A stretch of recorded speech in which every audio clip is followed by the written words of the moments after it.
Hello guys, welcome to my channel গরম মশলা with MG. ভীষণই সুস্বাদু, খুব কম সময় তৈরি করে নেওয়া যায় এমনই একটা নিরামিষ পটলের রেসিপি নিয়ে চলে যাচ্ছে রেসিপিতে। 400 গ্রাম গোটা পটলের মাঝখানটাকে দেখুন এইরকমভাবে ভাগ করে দিয়েছি, আর পটলের যে স্কিনটা আছে সেটা পুরোটা ফেলে দিয়ে একটু একটু রেখে দিয়েছি। এরকমভাবে একটু একটু করে রেখে দেবেন। দিয়ে দিলাম স্বাদ অনুযায়ী লবণ আর হলুদ। লবণ আর হলুদটাকে পটলগুলোর গায়ে খুব ভালো করে মাখিয়ে নিয়ে 10 মিনিট মতো আমি রেখে দিচ্ছি, তারপর রান্নাটা শুরু করছি। ফিরে এলাম 10 মিনিট পর। কড়াইয়ে দিয়ে দিলাম 2 থেকে 3 চামচ সর্ষের তেল। সর্ষের তেলটাকে কড়াইয়ের মধ্যে ভালো করে স্প্রেড করে দিয়ে লবণ আর হলুদ মাখানো পটলগুলো দিয়ে ভালো করে নাড়াচাড়া করে দিচ্ছি। রান্নাটা কিন্তু সর্ষের তেলেই করতে হবে, তা না হলে রান্নার টেস্ট আসবে না।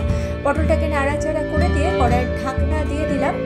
মিডিয়াম ফ্লেমে 3-4 মিনিট রান্না করে নিয়ে কড়াইয়ের ঢাকনাটা আবার খুলে দিয়ে আবার একটু নাড়াচাড়া করে দিচ্ছি। এক নাগাড়ে ঢেকে রান্না করবেন না, তাহলে তলা থেকে পটলটা পুড়ে আসতে পারে। আবারও আমি 3 থেকে 3.5 মিনিটের মতো ঢাকা দিয়ে রান্না করে নিয়েছি। এখন দেখুন পটলের গায়ে সুন্দর কালার ধরে গেছে।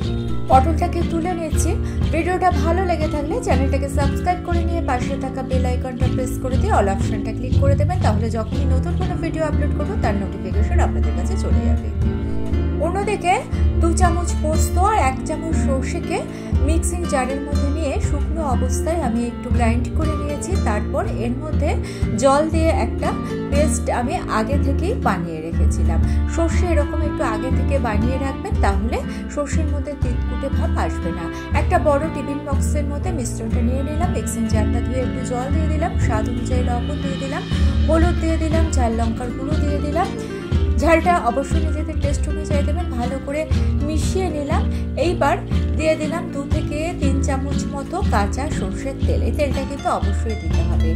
ভালো করে মিশ্রণটাকে মিশিয়ে নিলাম। এইবার এই মিশ্রণের মধ্যে ভেজে রাখা পটলগুলো দিয়ে দিচ্ছি। পটলগুলোর সঙ্গে মিশ্রণটাকে খুব ভালো করে মাখিয়ে নিচ্ছি।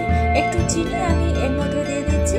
এটা অপছন্দ হলে দেবেন না, তবে দিলে টেস্টটা ভালো হয়। আর চিনিটা আগেই দিয়ে নিতে পারেন, আমি আসলে দিতে ভুলে গিয়েছিলাম। দিয়ে দিলাম বেশ কিছুটা লঙ্কা। ঝালটা অবশ্যই নিজেদের টেস্ট অনুযায়ী দেবেন, তবে এই রান্নায় কিন্তু ঝাল না হলে টেস্টটা ঠিকঠাক আসে না। টিফিন বক্সের ঢাকনা বন্ধ করে দিচ্ছি। একটা কড়াইয়ের মধ্যে 3 কাপ জল গরম করে নিয়ে টিফিন বক্সটাকে জলের মধ্যে বসিয়ে দিচ্ছি। লক্ষ্য রাখবে টিফিন বক্সটা যেন পুরোপুরি জলের মধ্যে ডুবে না যায়, অর্ধেক ডুবে থাকে। মিডিয়াম ফ্লেমে 15 মিনিট মতো আমি রান্না করে নেব। যদি এর মধ্যে জলটা শুকিয়ে যায় তাহলে জলটা অ্যাড করে দিতে হবে। 15 মিনিট পর কড়াইয়ের ঢাকনা আমি খুলে দিয়েছি। টিফিন বক্সটা এখন গরম আছে। যখন একটু হাত ছোঁয়া ঠান্ডা হবে টিফিন বক্সটাকে তুলে নেবেন।